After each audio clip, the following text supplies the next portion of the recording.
আজকের দিনে জন্ম নিয়েছিলেন আমাদের মহান নেতা, সর্বশ্রেষ্ঠ বাঙালি, জাতির পিতা বঙ্গবন্ধু শেখ মুজিবুর রহমান। আজ আমরা পালন করছি তার 106তম জন্মবার্ষিকী এবং জাতীয় শিশু দিবস। শিশুদেরকে তিনি প্রচন্ড ভালোবাসতেন। তিনি ভাবতেন যে প্রতিটি শিশু এই আমাদের ভবিষ্যৎ এবং এই শিশুই আগামী দিনে জাতীয় গঠনের কারিগর।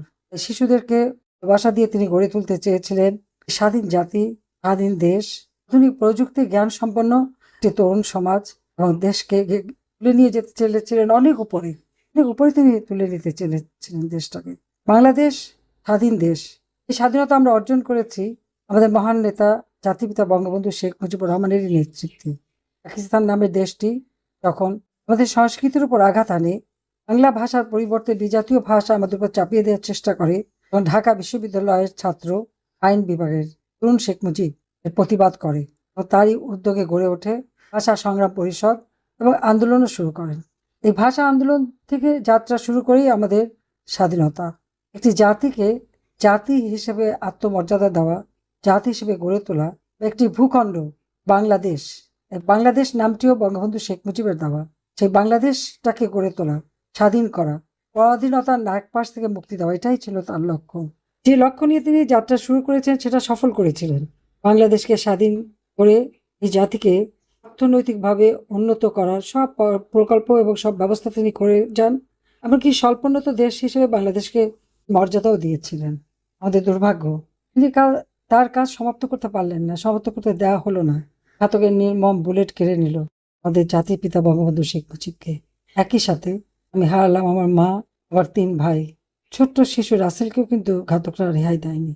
আমার 2 ভাতৃবধূ, আমার চাচা, আত্মীয় পরিবার পরিজন। 15ই আগস্টে যারা শাহাদাত বরণ করেছেন তাদের আত্মার মাগফিরাত কামনা করি। বঙ্গবন্ধু শেখ মুজিব সেই ছোটবেলা থেকেই সাধারণ মানুষের প্রতি তার একটা দরদ ছিল, ভালোবাসা ছিল।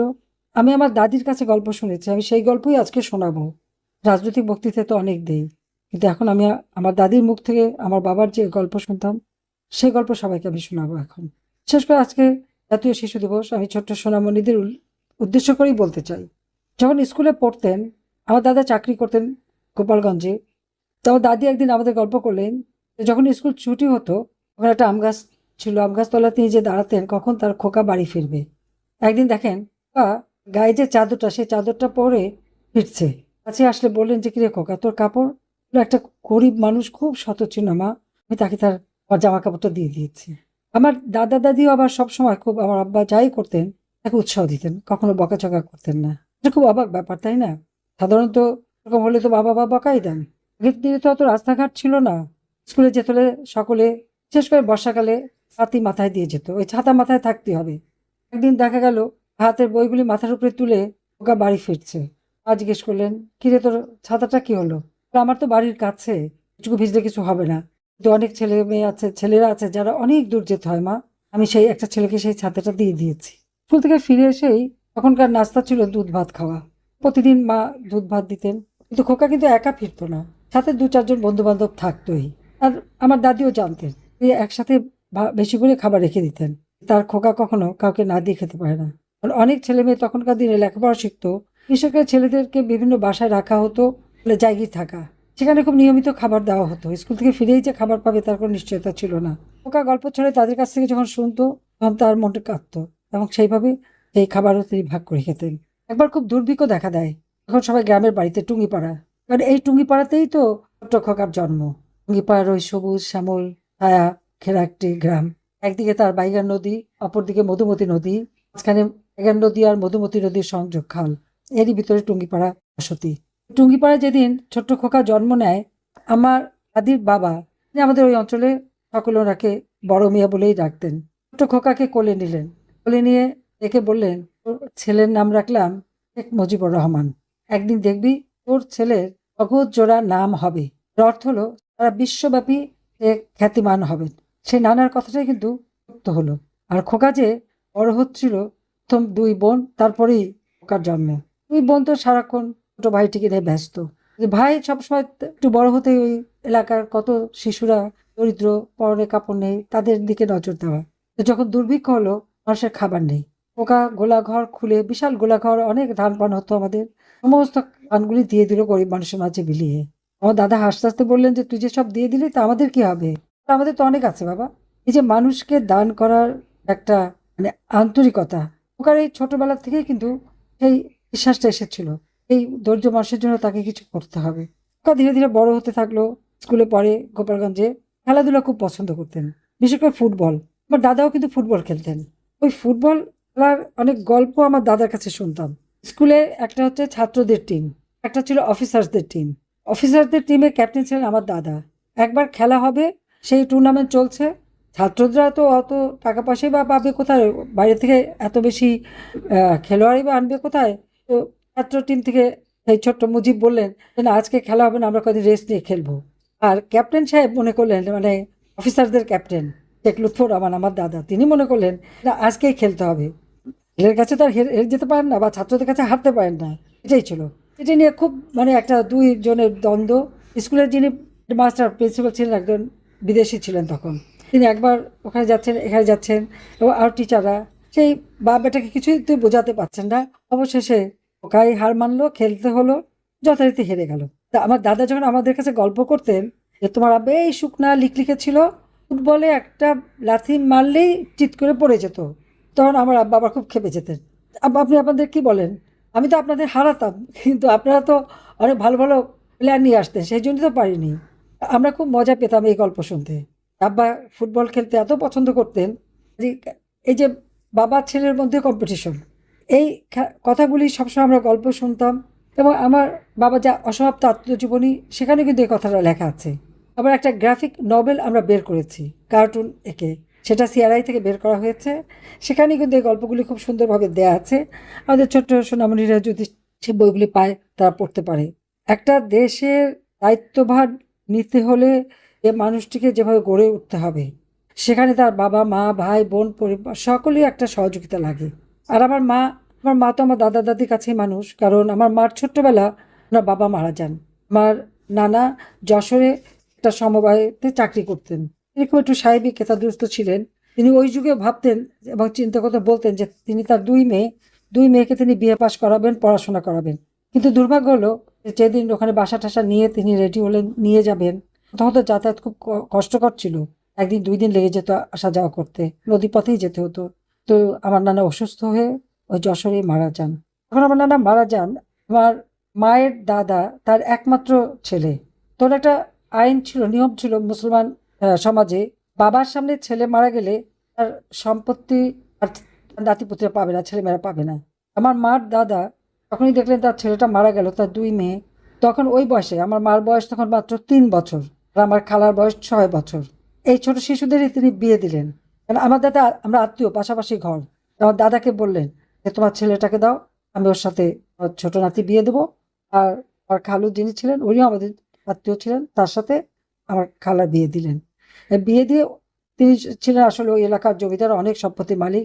সমস্ত সম্পত্তি তিনি দুই নাতনির নামে লিখে দিলেন, এবং আমার দাদাকে করলেন তার গার্ডিয়ান আর তার মতোয়ালি। আর আমার দাদি, আমার মা মারা গেলেন মার যখন 5 বছর বয়স, তখন আমার দাদি মাকে কোলে তুলে নিয়ে আসলেন তার ঘরে। এবং সেই থেকেই ছোট্ট শিশু রেনু, আমার মা ভালো নাম ফজিলাতুন্নেসা, তিনি ওই বাড়িতেই পড়তেন, তো থাকতেন। ওই সময় আসলে স্কুলে বাচ্চাদের যাওয়ার খুব সুযোগ ছিল না। যখন গোপালগঞ্জে যেতেন তখন ওই মিশনারি স্কুলে ভর্তি করে দিত, কিন্তু সেটা কয়েকদিন মাত্র। কিন্তু একটু বড় হলে কোনো মেয়েদের কোনো স্কুল ছিলও না সেই অঞ্চল, কিন্তু বাড়িতে মাস্টার ছিল। সেই মাস্টারের কাছে কিন্তু পড়াশোনা করানো হতো মেয়েদেরকে। আর আমার এক ছোট দাদি ছিলেন, তার দায়িত্ব ছিল সব মেয়েদেরকে কোরআন শরীফ পড়ানো। তিনি কোরআন শরীফ পড়াতেন। আর আমার দাদাও পড়াশোনার দিকে খুব নজর ছিল। ছোট্ট রেনু ওই বাড়িতে বড় হয়। তো একটু যখন বড় হয়েছে, ও আমার আব্বাকে দেখলে সবাই বলতো ওই যে এক বর আসছে, দুলা আসছে, তখন বলতো দুলা, বলতো এই তোর দুলা আসছে। তোর তো ছোট রেনু বোঝে না দুলা কি। একদিন খেলতে খেলতে ধাক্কা লেগে রেনু পড়ে যায় মাটিতে। সে উঠে দাঁড়িয়ে ভ্যা ভ্যা করে কাঁদতে শুরু করে, দুলা মারছে, দুলা মারছে, দুলা মারছে। তো এরকম অনেক ছোট ছোট গল্প বসে বসে দাদা দাদির কাছে শুনতাম। আসলে আমার মা ছায়ার মতো আমার বাবার পাশে ছিলেন। আন্দোলন সংগ্রাম সব কিছুতেই সব সময় বলতে গেলে সংসারের সব দায়িত্ব নিজে নিয়ে আমার বাবাকে, তার যে দেশপ্রেম, দেশের মানুষের প্রতি তার যে ভালোবাসা, দেশের মানুষকে যে তিনি কিছু একটা করে দিয়ে যেতে চান, এটা কিন্তু আমার মা খুব ভালোভাবে জানতেন, বুঝতেন। সেই জন্য যখন সংসার করতে শুরু করেন, সংসারের সকল দায়িত্ব কিন্তু তিনি নিজের হাতে তুলে নিলেন। এমনকি আমার বাবা মন্ত্রী হলেন ৫৫ সালে। যখন মন্ত্রিসভা চলে বন্ধ করে দেওয়া হলো, পাকিস্তানিরা বন্ধ করে দিল, তাকে গ্রেপ্তার করে নেওয়া হলো। আমার মাকে আমি কখনো ভেঙে পড়তে দেখিনি। এরপর আবার ৫৬ সালে মন্ত্রী হলেন। আমাদের আওয়ামী লীগ পার্টিটা আসলে ভেঙে গেল, মাওলানা ভাসানী সাহেব পার্টিটা ভাঙলেন। সেই সময় আমার বাবাকে পার্টি থেকেই আহ্বান করা হলো এই পার্টির দায়িত্ব নিতে। তিনি ছিলেন তখন আওয়ামী মানে মন্ত্রী। তিনি মন্ত্রিত্ব ছেড়ে দিলেন, আওয়ামী লীগের তখন সাধারণ সম্পাদকের দায়িত্ব তিনি নিয়ে দল গোছাতে গেলেন। সাধারণত আমরা দেখি মানুষ দল ছাড়ে ক্ষমতার লোভে, আর আমার বাবা কিন্তু মন্ত্রিত্ব ছেড়ে দিলেন ওই আওয়ামী লীগ সংগঠনটাকে গড়ে তুলতে।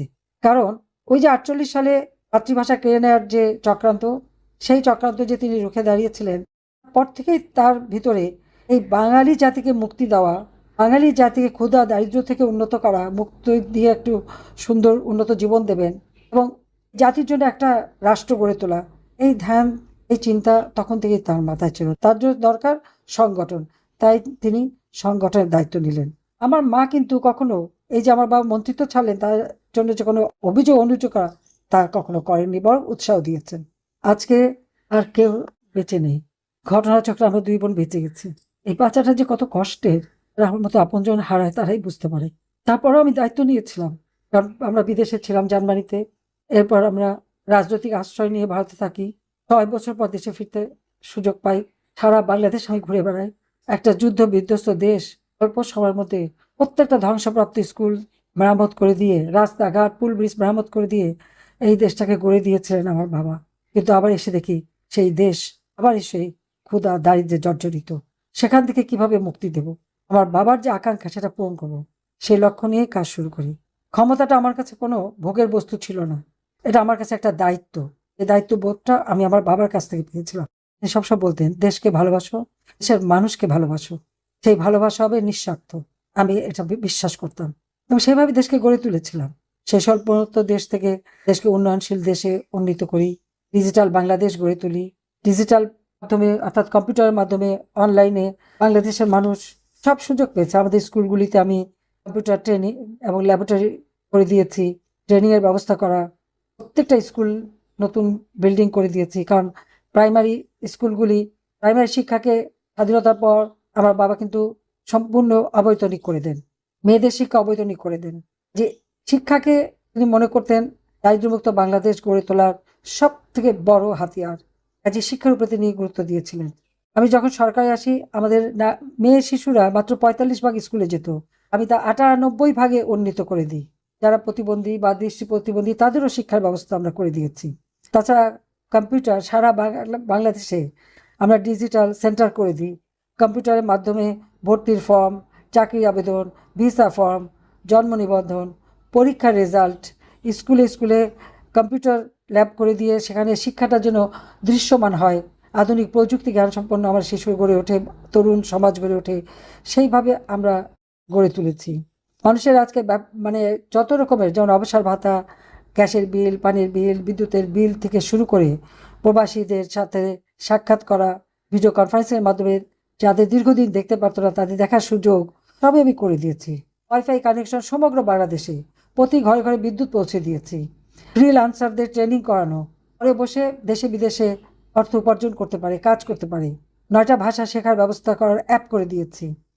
আমরা প্রত্যেকটা কাজ যেন আধুনিক প্রযুক্তি জ্ঞান সম্পন্ন হয় এবং আমাদের মানুষ ছোট শিশু থেকে একটা তরুণ সমাজ যেন ওভাবে গড়ে ওঠে, সেই ব্যবস্থাটাই আমরা করে দিয়েছি।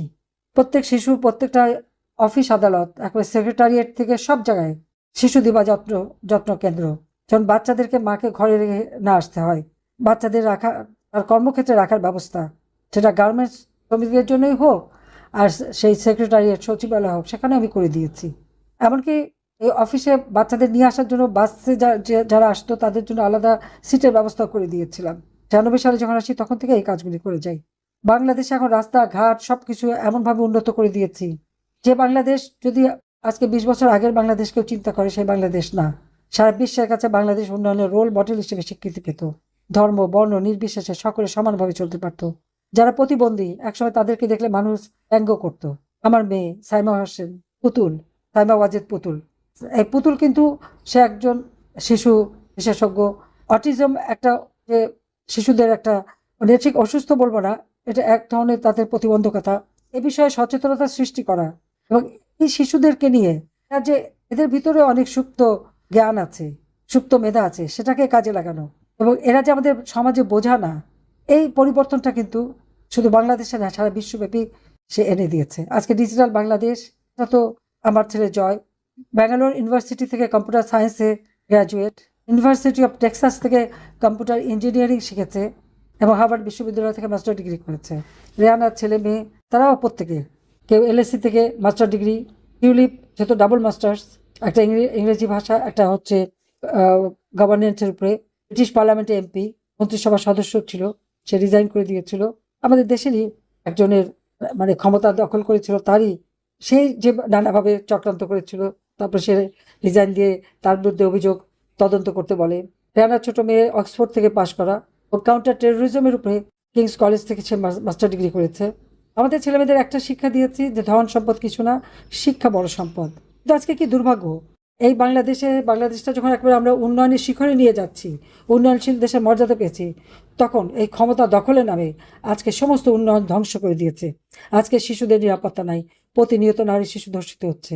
আজকে বহু ছেলে মেয়ে লেখাপড়া করতে পারে না, তাদেরকে পড়াশোনা করতে দেওয়া হয় না। কেন? আওয়ামী লীগ, কেন? মুক্তিযোদ্ধা পরিবার হলেই তারা পড়াশোনা করতে পারবে না? যারা দেশ স্বাধীন করে দিল, দেশ এনে দিল, দেশের উন্নতি করে দিল, মানুষের জীবন মান উন্নত করলো, আজকে তাদেরই অধিকার নেই বাংলাদেশে। এ কোন বাংলাদেশ? আজকে যেখানে সারা বিশ্বে বাংলাদেশ মাথা উঁচু করে চলছিল, আজকে সেই বাংলাদেশের মাথা সম্পূর্ণ নিচু হয়ে গেছে। আবার আমাদের ঘুরে দাঁড়াতে হবে। বাঙালি পারবে। কবি সুকান্ত বলেছে, সাবাস বাংলাদেশ, এ পৃথিবী অবাক তাকিয়ে রয়, চলে পুড়ে ছাড়খাড় তবু মাথা নোয়াবার নয়। কবি সুকান্ত মাত্র 19 বছর বয়সে মারা গেছে, তখনই সে লিখে গেছে। জাতির পিতা বঙ্গবন্ধু শেখ মুজিব তার সেই ঐতিহাসিক 7ই মার্চের ভাষণে বলেছিলেন যে আমরা যখন মরতে শিখেছি, কেউ আমাদের মারতে পারবে না, বাঙালি জাতিকে কেউ কখনো দাবায় রাখতে পারবে না। তাই আজকের শিশু আগামী দিনের ভবিষ্যৎ নাগরিক, আজকের তরুণ আগামী দিনের কর্ণধার। মুক্তিযুদ্ধের চেতনায় দেশকে ভালোবেসে, দেশের মানুষকে ভালোবেসে, সকল ষড়যন্ত্রের জাল ছিন্ন করে এই বাংলাদেশকে আবার আমাদের উন্নত করতে হবে, সমৃদ্ধশালী করতে হবে। আমাদের লক্ষ্য ছিল 2041 সালের মধ্যে স্মার্ট বাংলাদেশ করব। স্মার্ট বাংলাদেশ ইনশাল্লাহ আমরা গড়ে তুলব। এই কালো মেঘ কেটে যাবে, নতুন সূর্য উদিত হবে। আমাদের আজকের শিশুরাই আগামী দিনে এই বাংলাদেশকে মুক্তিযুদ্ধের চেতনায় অসাম্প্রদায়িক বাংলাদেশ, উন্নত সমৃদ্ধ সোনার বাংলাদেশ, স্মার্ট বাংলাদেশ গড়ে তুলবে। ছোট্ট শিশুদের জন্য আমার দোয়া, ভালোবাসা জানিয়ে আর জাতির পিতা বঙ্গবন্ধু শেখ মুজিবের প্রতি শ্রদ্ধা জানিয়ে আমার বক্তব্য শেষ করছি। জয় বাংলা, জয় বঙ্গবন্ধু, বাংলাদেশ জয় হোক, খোদা হাফেজ।